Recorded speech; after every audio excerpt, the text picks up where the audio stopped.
I didn't say you're not a good girl. Rue's had a very hard life. Not harder than my life or Lexi's life. When I saw Cassie have that argument with her mother... Okay, let's get into this. What we got, man? We got fraudulent Cassie. How far an excuse can go? Oh man, I don't even know what excuse Cassie gave, but she gave a lot of excuses. If you guys don't know what I'm talking about Cassie, one of the main characters in Euphoria, the series. If you watch Euphoria, you should know. Right next to Nate Jacobs, Cassie, a tweaker, right next to that brother, because she has her own special set of problems, probably originating from the lack of a father figure in her life. That's what most people would say.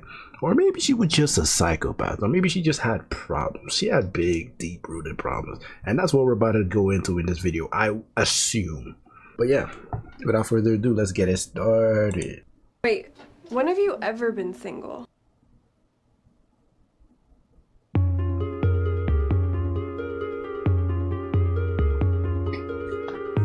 That's a deep question. So, something I was not anticipating coming into the second season of Euphoria was Cassie being one of the highlights of the show for me. That does not mean I am necessarily rooting for her or that I think she's a good person. I know some people have a hard time understanding that being entertained by a character does not mean you are endorsing their actions. I love a train wreck and Cassie is delivering. The storyline this season is nothing new when it comes to stories set in high school. A girl getting with her best friend's ex is a narrative that has been done numerous times. Ex-boyfriends are just off limits to friends. I mean, that's just like the rules of feminism. It's almost a staple, which is unsurprising because it gives us great content. First, there's the I guess she not a feminist.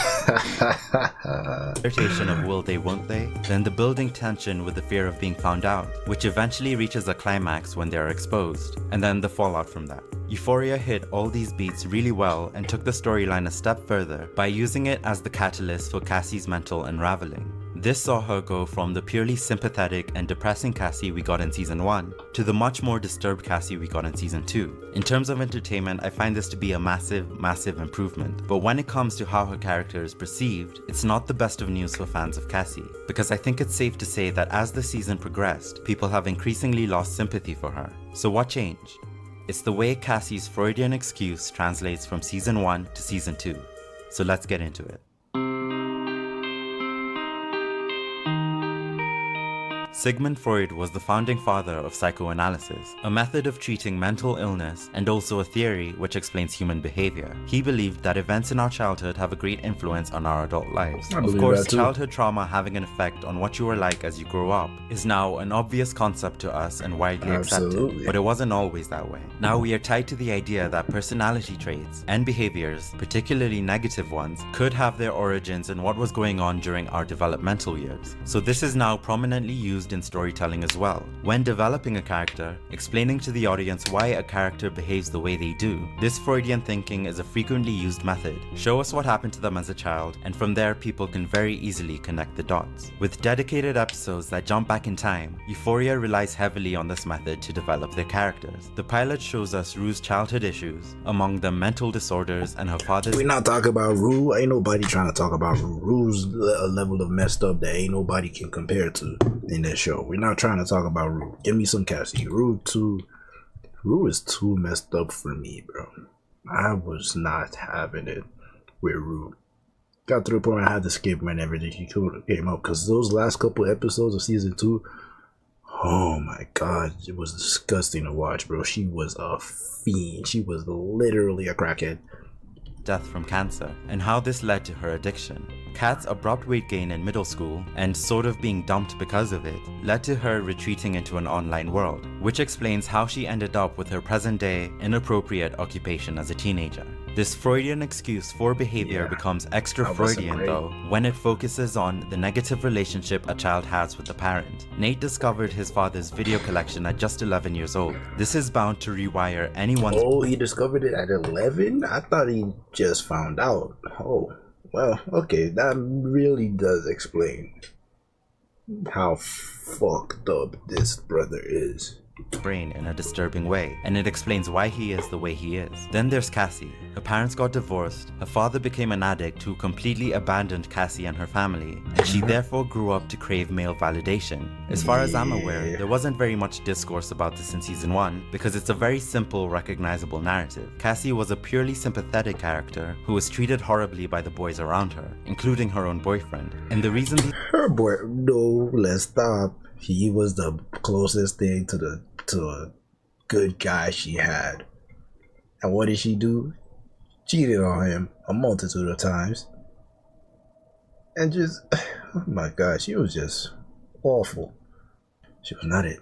people felt they had permission to treat her that way was because of her promiscuity, and her promiscuity is a direct result of her issues with her father's abandonment, daddy issues. Very Freudian, he loved this stuff. So at this point in season 1, everyone is in agreement about the origins of her problems, and whether you like her or not, you weren't seeing people criticize her behavior, because she was nothing but a sad girl in an unfortunate situation. However, this becomes more complicated when we get to season 2. Seeing Cassie just be subdued and a victim of circumstance all the time would get very old very fast. And yes, she's still sad and probably even more pathetic than she was last season, but instead we also got an unhinged Cassie who makes the conscious decision to get with her best friend's ex, made worse by the fact that Nate was abusive towards Maddie. On top of that, this Cassie is a lot more outspoken, does a lot more yelling, and says what's on her mind, which isn't a good thing because her mind is jumbled and what comes out of her mouth is often very inconsiderate. This has inevitably led to discourse, because on one hand, you have the people still holding on to the Freudian excuse from season 1, saying Cassie is deserving of sympathy because her current behavior stems from her past trauma. And on the other hand, you have others who are sick of hearing about what they view as an excuse that just doesn't hold up anymore, because she's crossed a line and gone beyond what could be excused away as abandonment issues. This back and forth is tiresome to read because I think both groups are kind of missing the point. The first group needs to know you can bring up her past without using it as justification for her actions. But apparently this happens a lot in real life, bro. Like, these girls, like, these dudes be hooking up with their girls' best friends. And I don't know how that works. That's something I haven't experienced. Obviously, I'm not trying to do that. That's messy. But then I've been a little curious, man. Back in it, I'm like, damn shit, man. Why ain't my girl best friend ever try to hook up with me? So shit. I'm kidding. God damn, don't cancel me, look. Don't get upset and shit. I'm just spitballing, bro. Just relax. But anyways, like, it seems to like be a not normal occurrence. Not normal, but it happens a lot. I've just heard stories about it, but I don't think I've ever seen it. No, I've seen it. I've seen that shit. That shit's so crazy. I don't know. Like, you gotta be a different caliber of nigga to be able to pull that off. Like, cause girls take that friendship serious, bro. So for you, like, they especially hate the idea of a guy getting in between their friendship or a guy having some level of power over them. So for you to be able to do that, get to the point where this girl is willing to sacrifice her relationship with her best friend, you, sir, I think you sir, have to be that nigga. Like, hold that title to your chest, brother. Needs to know that her past not absolving her actions does not make her past irrelevant. This could all be resolved by drawing a line between the words explanation and excuse, reasoning and justification, motive or pardoning.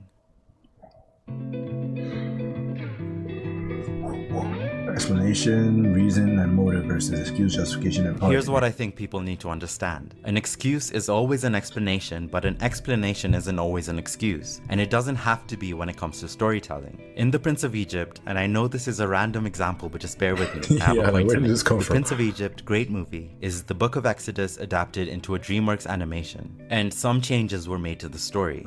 Ramses is often named in adaptations of the Book of Exodus, but he's not actually named in the source text. He's just Pharaoh. And Pharaoh's relation to Moses isn't an adoptive brother who ascended to the throne. It's actually Pharaoh's daughter who took in Moses, and Moses is actually Pharaoh's adoptive grandson. The Prince of Egypt made them brothers because it's more dramatic. You who I called brother, how could you have come to hate me so? Sounds a million times better than you who I called grandson.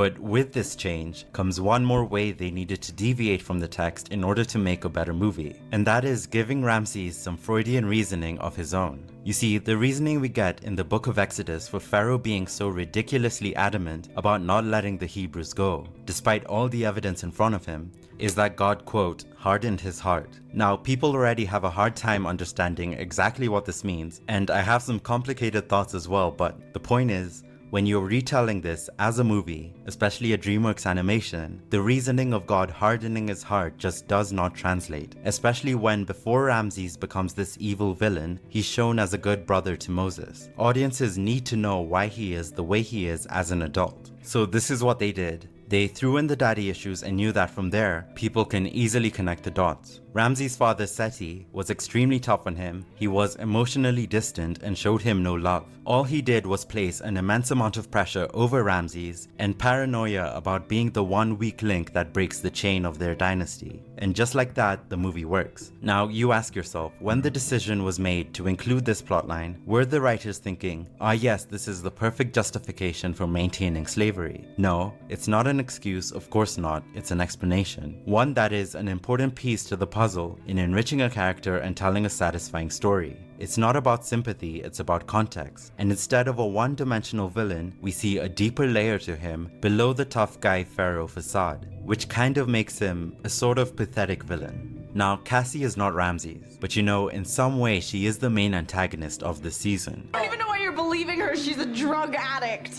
How long have you been?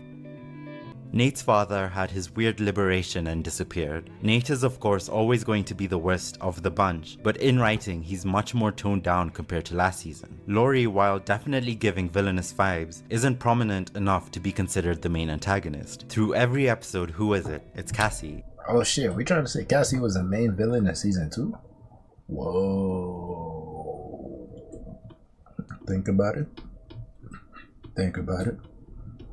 Ponder.